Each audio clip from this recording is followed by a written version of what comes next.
តើដល់ពេលដែលតម្លៃមាសត្រូវត្រឡប់ឡើងទៅរកកម្ពុជាចាស់ឬលើសតម្លៃកម្ពុជាទៀតហើយមែនទេ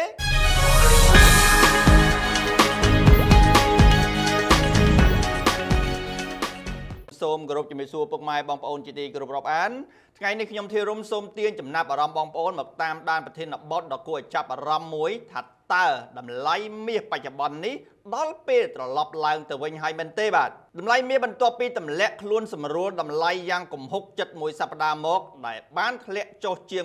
21% នោះឥឡូវនេះបានកើនឡើងជិត 15% មកវិញហើយនៅដើមសប្តាហ៍នេះហើយបច្ចុប្បន្នកំពុងជួញដូរលើតម្លៃ $5,000 ក្នុងមួយអោនឬលើតម្លៃ $6,000 ក្នុងមួយតម្លឹងការឡើងថ្លៃនៃតម្លៃមាសនេះគឺបន្ទាប់ពីវិនិយោគិនបានកាត់ទទួលយកប្រាក់ចំណេញរួចនិងត្រឡប់ចេញមកវិញស្របពេលស្ថានភាពភូមិសាស្ត្រនយោបាយសកលនៅតែមានភាពផុយស្រួយនៅឡើយជាពិសេសនោះសង្គ្រាមអាចនឹងផ្ទុះកើតឡើងក្នុងតំបន់មជ្ឈិមបូព៌ាតែម្ដងបើទោះបីជាមានកិច្ចចរចារវាងសហរដ្ឋអាមេរិកនិងអ៊ីរ៉ង់ជុំវិញកម្មវិធីនុយក្លេអ៊ែរដែលអាមេរិកហាមមិនឲ្យអ៊ីរ៉ង់ផលិតនោះត្រូវបានមើលឃើញថាមានដំណើរប្រសើរជាងមុនក្តី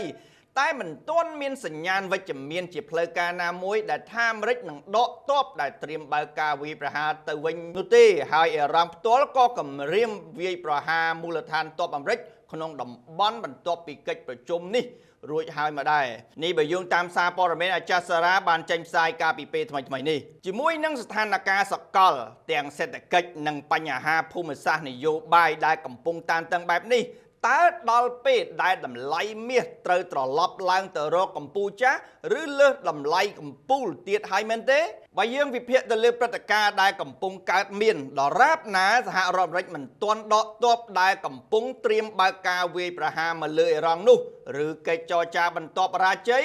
ការផ្ទុះសង្គ្រាមគឺស្ថិតនៅក្នុងចំណុចក្តៅនៅឡើយហើយសង្គ្រាមនេះគឺខ្លាំងជាងការផ្ទុះសង្គ្រាមនៅប្រទេសវេណេស៊ុយឡាច្រើនដងទៀតបូករួមទាំងរុស្ស៊ីកំពុងពង្រីកការវាយប្រហារយ៉ាងចាស់ដៃមកលើប្រទេសអ៊ុយក្រែនកាលពីចុងសប្តាហ៍នេះផង